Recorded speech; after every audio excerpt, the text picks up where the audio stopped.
Hey there, in this video we're looking at C++ Interlude 7 in the Walls and Mirrors data structures text, and this interlude is on iterators in C++. So when you're working with a container class like we've been developing all semester long, iterators provide a really efficient way of accessing the things in the container, specifically letting you loop over them in a safe fashion. They kind of work like pointers a little bit, but they safely and efficiently let you get from one item to the next, the next in the sequence without opening up access to all the data to outside programmers, and safely without them possibly scrambling up or corrupting actual real pointers if you provided that. So a really important technique, and one of the important things is it's really fundamental to how C++ set up its standard template library. So if you are working with STL, containers, and algorithm functions, you're going to need to know about iterators in order to use all those things. All right, so let's think about a problem here. So here's a common task to iterate over all the elements in a container class, in a collection. Could be a bag or a stack or a list or a tree or a bunch of other things like that. So here's what's happening here. And let's say we have some kind of list. So, standard kind of for loop type thing. So we're going to get the length of the list and just store that. And you have a for loop starting at position 1 if it's 1 indexed here. Keep going as long as position is less than or equal to list side. Increment position, obviously. And then in this case, we're just printing something out. On each iteration, print the list dot get entry position. Okay, so iterate over everything, print it out. Great. But what's the complexity of that? Is that an efficient loop or not? And the answer is it depends on how the stuff in the list is stored, which again is supposed to be encapsulated and invisible to the outside programmer. So think about this.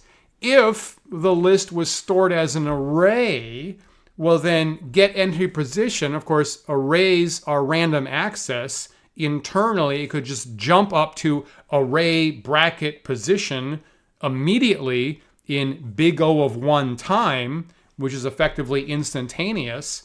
And then the whole loop here, if you do that again and again and again, and there's n things in your list, which is really an array, then the whole loop is big O of n, no problem. That's an efficient complexity size.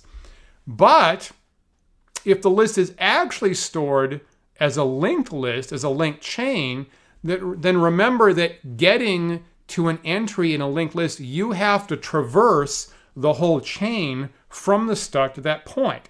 So when you call for get entry position 5 in a linked list, what internally happens is you start the head pointer and you're going to have to go 1, 2, 3, 4, 5 steps into the chain.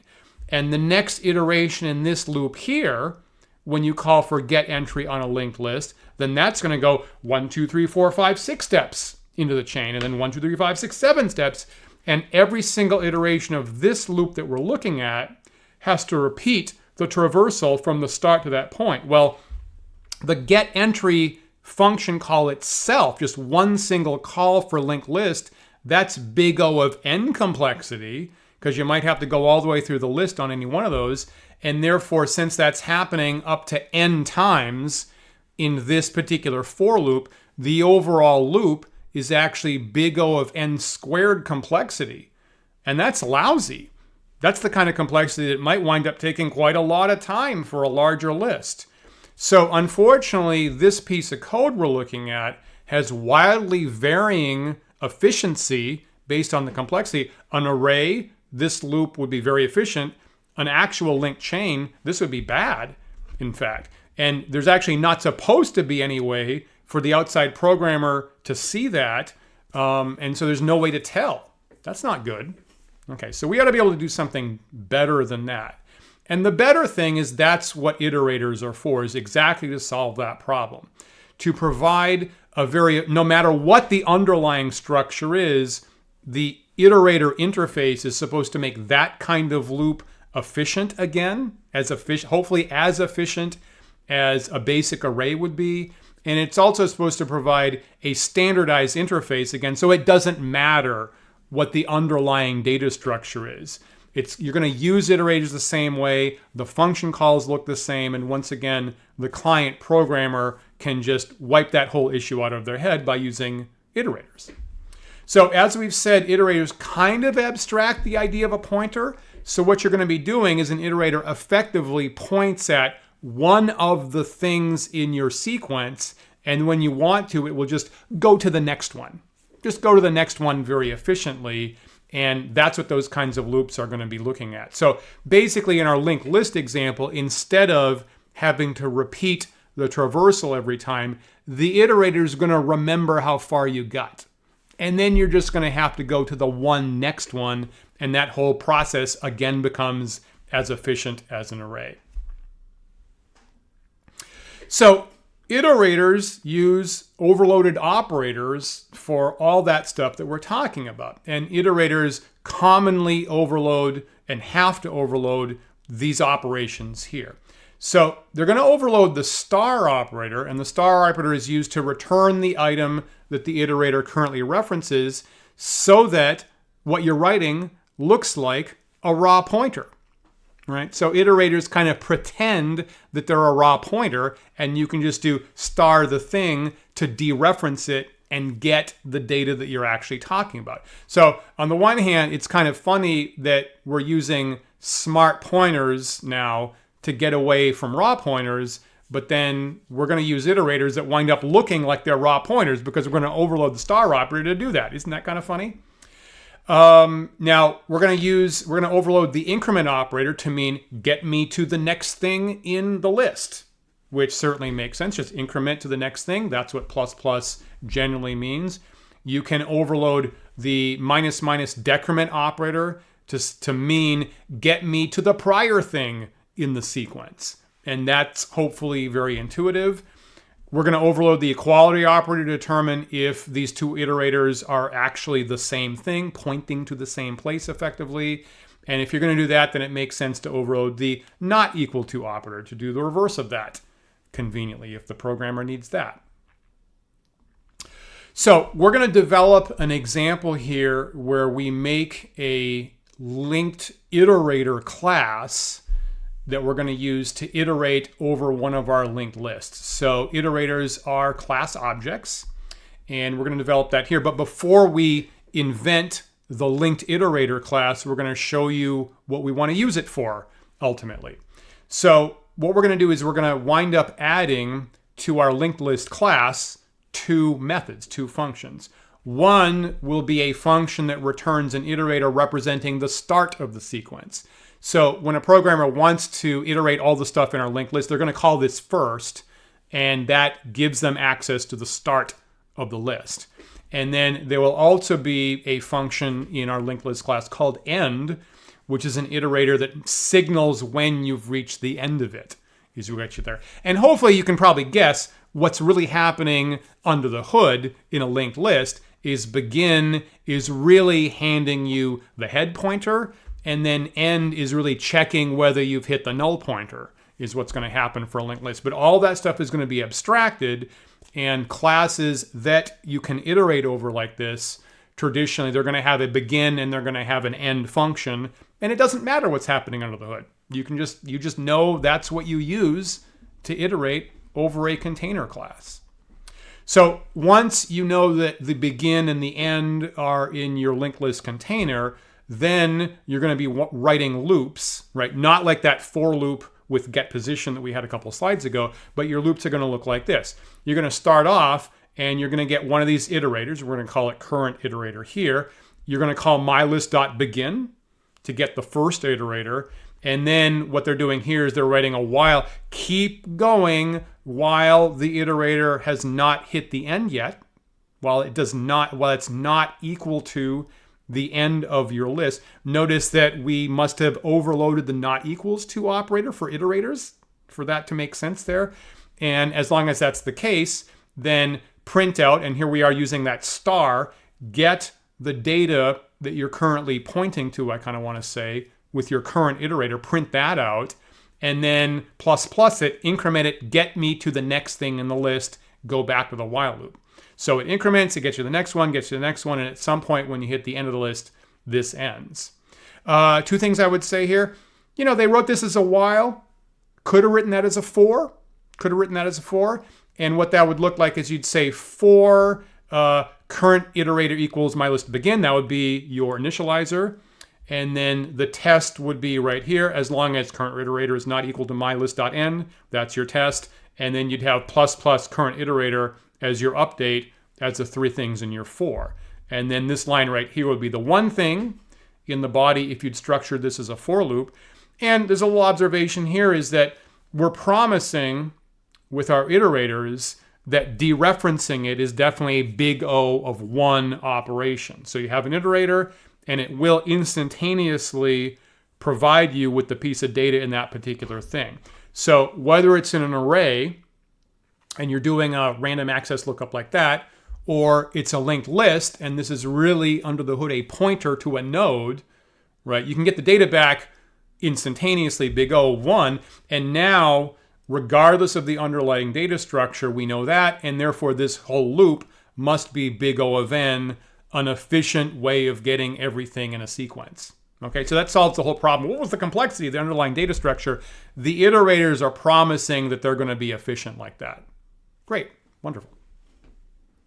Okay, so here's the specifics of the begin-end functions, right? We haven't actually built the linked iterator class yet, but like we said here, internally, the begin function is basically going to be returning a linked iterator that's telling me, hey, you're looking at the head pointer, and then the end is going to be returning a linked iterator that is in fact signaling that you've hit the null pointer. So those are basically the signals in the iterator that you're at the start or the end of your list. And again, these are methods, right? The begin and the end are methods you would add to your container class, something you want to be able to iterate over. So you'd add that. So now we actually have to build the linked iterator class, and we'll see what's going with that. Okay, so adding a new class object here called linked iterator. And for our linked list, it has to know about nodes. So we're going to be looking at the nodes. This is templated, of course, because there's a difference between a linked iterator for integers versus floats, et cetera, et cetera. So this linked iterator here, I guess I'll come back to line 11, but you can see the private data right here. What we're going to do for our linked iterator is two pieces of private data. Number one, we're going to have a pointer to the container itself. Okay, so every iterator is specific to one particular linked list. So a linked list, when you make an iterator, it's specific to that one particular list. You can't interchange them between two separate lists, even of the same type. So you're going to have to save a pointer to the specific container that this iterator traverses over. And then the other thing we're storing here is current item pointer, which is in fact a pointer to the current node that you're looking at. And then again, when you increment or decrement it, it's really doing next or previous to get to the next node in the list. Now on line 11, you see, before we see the public functions, you notice that we're using inheritance here, and we're inheriting from a top-level C++ library class called Iterator. And that Iterator class itself is taking two template arguments to kind of set up how the iterator works. So what we're using here is input iterator tag, which I believe marks this iterator as basically read-only. You can see the stuff, but you can't change it, if I recall correctly. The int here is saying this is how we're going to measure distance between two iterators using an integer instead of some other value type. So using this, inheriting from this top-level iterator class, I'm not going to spend too much time on that. There are other options for the tags that you can see in the book. I'm not going to spend too much time on that because the need to inherit from this iterator class was deprecated in C++ 20, the standard that came out in 2020. So as of C++ 20, you don't need to do this anymore. You don't need to inherit from this iterator class, and I think the iterator class itself is going away from the language. What happens as of C++ 20 is you just need to overload the right operators.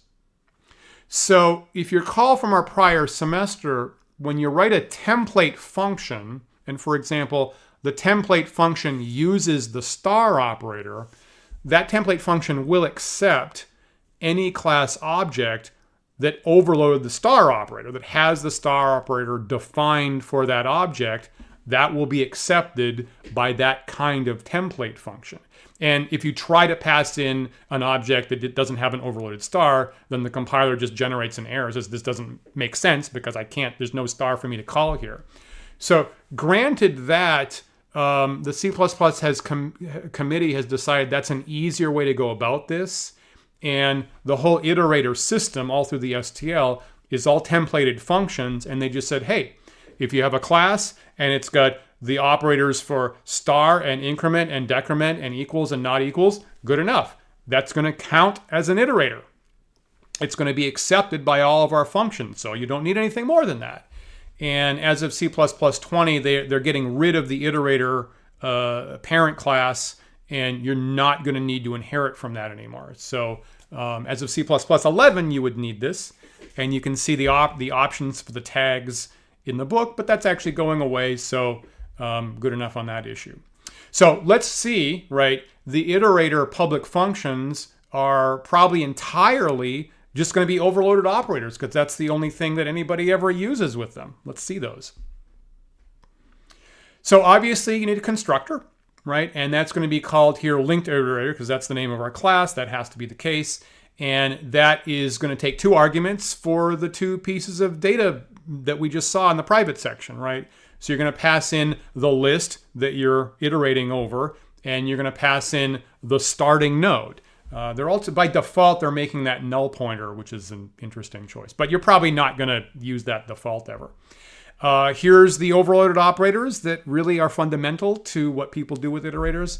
So as we said, we're going to have operator star that kind of works like you're dereferencing a pointer and returns the current data that you're pointing at effectively. We're going to overload operator plus plus to get you to the next item. We're going to overload the equality operator to check if two iterators are really pointing at the same place. And if you're doing that, you might as well overload the not equal to operator to tell you the reverse of that. Okay, so notice that every single public function here other than the constructor is an overloaded operator. And when you're working with iterators, you generally just use these symbols. All right, so what does that look like? The constructor here, there's an initializer list. That's all it does. So it copies in to the container pointer, the list that you're passing in, copies into current item pointer, whatever node pointer you're passing in.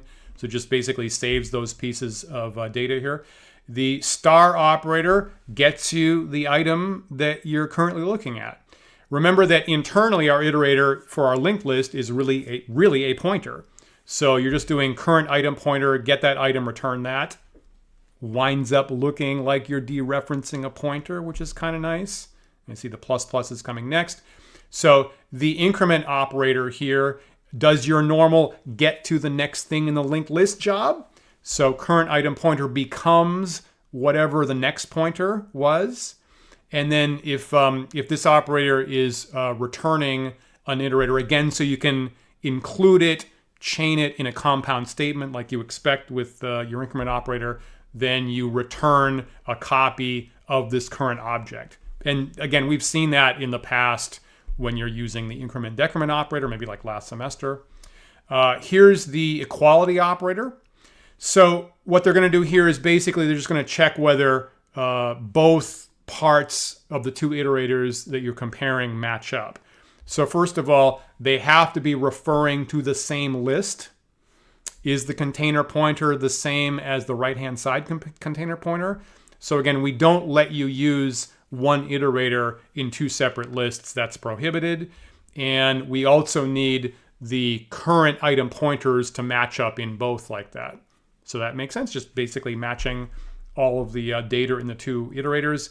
And then here's the not equal to operator that's effectively going to do the opposite of that. So two iterators count as different if either they're looking at different list containers, or they're looking at different nodes in the list.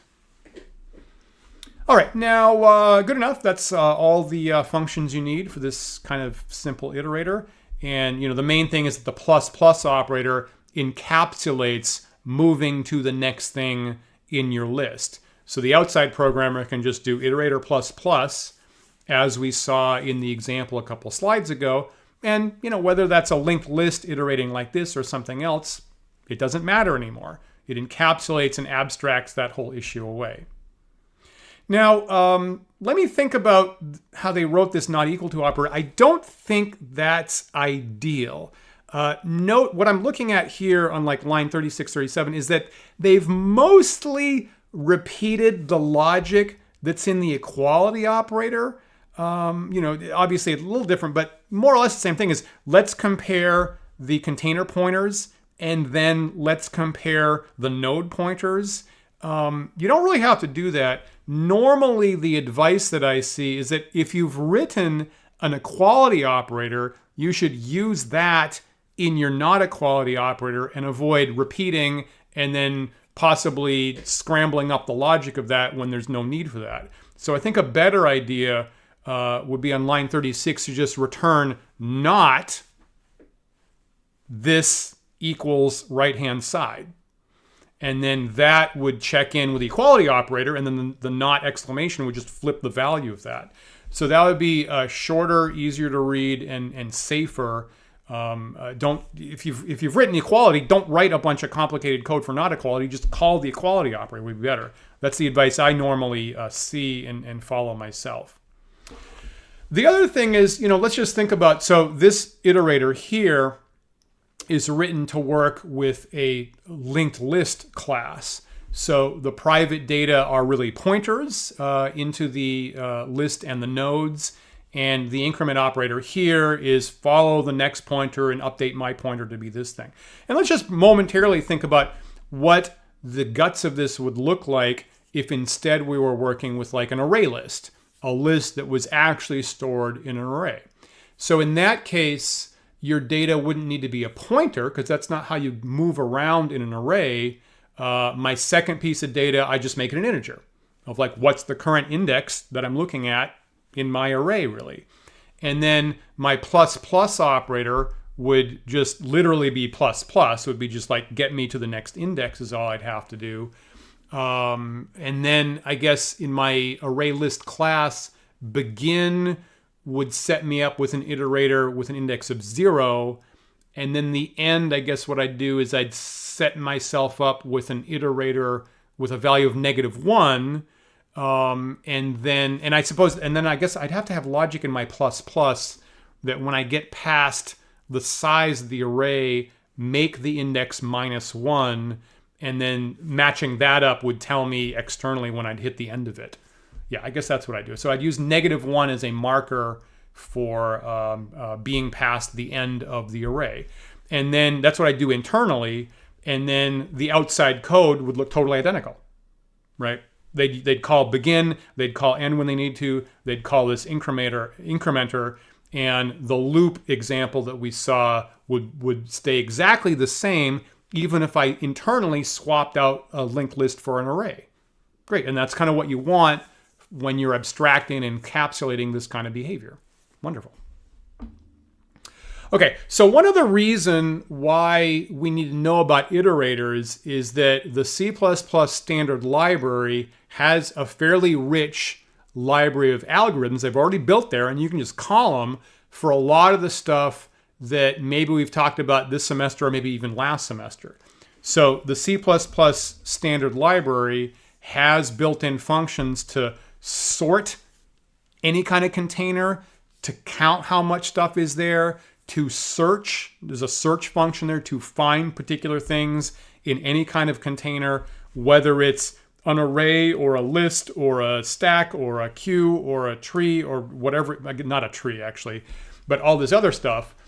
But here's the thing, those functions, so super, super useful, but those functions expect iterators, right? They expect to take a container that has a begin function and an end function and returns iterators and lets these functions, whether you're talking sort or find or count or whatever, lets them go through all the stuff in the container with the iterators. So when you want to use these pre-built, very useful algorithm functions, your container needs iterators. And you need to know about the iterators to call those functions. So, yeah, so if we have, let's say, just to give ourselves some examples here, let's say we have a function to display one piece of data. We're going to call it display one item, and it takes in the one item and it just sends it to cout. Okay, so there's a function in the C++ algorithm library called find. Okay, that makes sense. I have a container, I have a bunch of stuff, and I want to find where this thing is in my container. So the way that the C++ find function is set up, and hopefully you're kind of remembering our linear search and our binary search from last semester, and you're not entirely sure which one they've implemented here. It's not supposed to matter. The find function in the C++ standard library takes 3 arguments. One is for an iterator to the start of your container. The second one is an iterator that marks the end of your container. And the third one is the thing that you're looking for. Like in this case, we're assuming that you've got a linked list that stores strings is the idea. So if you want to call this, you've got to call find and pass in your container's begin iterator, your container's end iterator, and then the thing that you're actually looking for. And the C++ find operator goes, great, I got everything I need. I go through the whole list here. Probably it's a linear search, I'm guessing. And when it finds the A string, what it returns is an iterator, because that's how you indicate where it is in a container. So they'll return that. You can store it in my card, and then you can use that for whatever you need. There is a function, second example here, there's a function called count that would count in your container, whether it's a bag or a list or a stack or something else, how many times is this thing in your container? And again, if I'm thinking about a bag, right, you could have one of them, you could have multiple of them in a bag. So same thing, 3 arguments for that C++ function count, and there's the begin iterator, there's the end iterator, and the thing that you're looking for, very similar to find, frankly. So the C++ function using the overloaded operators, because they have to be consistent, iterates through your whole container. Every time it finds ace, adds 1 to your count, and then for what it's worth, that returns a long integer. So they did set that up to possibly deal with enormous, tremendously huge containers with maybe long integers for things that are just gargantuan in size. A couple more examples we can look at. So there is a C++ function called advance that, assuming I have an iterator, I can move this many steps in your container. So what you could do here is you could get the beginning iterator in your list and then send that to advance. Again, this is a built-in C++ library function, and this call right here will just move you 4 steps into your container. Okay, because internally, obviously, there's a for loop that just says my iterator plus plus, and then again, and then again, and then again, and now you're 4 steps further down. So that might be convenient. You don't have to write your own for loop, right? You never have to write your own for loop when you're iterating over a container. You can just move this many steps with that function. That's nice. There's a standard function to compute how many steps between 2 iterators. So if I've got 2 iterators and maybe you're moving around in a list, there's this distance function will tell you how many steps apart they are. So you just pass in 2 iterators, right? So maybe some particular iterator could be the end of the list in this example, and it automatically computes how many steps there are between you and the end. And in this case, we could use that for the number of remaining things that I haven't processed or I haven't printed or something like that. And then another example down here is there is a built-in function to compare 2 containers. I got container 1, I got container 2. Do they hold all the same stuff? Well, you could call that and just pass in the iterators to the 2 containers. So pass in your start, your end, and the beginning of the other container, and it will just automatically compare everything in 2 containers and return true or false if they all match up. Okay, so a tiny little taste of some of the useful algorithms that we've done a bunch of times in our beginner C++ courses. And fortunately, they have been provided to us in the C++ algorithms library. You can start calling them if you want to, but your container class needs to have iterators because they're all templated functions and they expect to use those overloaded operators like the star and the plus plus and the equals and all this kind of stuff. And if your container doesn't have that, doesn't have an iterator and a begin-end function, then those functions won't be able to accept your container. So you've got to have iterators for the way that the standard library is actually set up. So that's really important. Now, in the next interlude, we're going to talk a little bit more directly at the end of our course about the C++ standard library, standard template library, the STL specifically.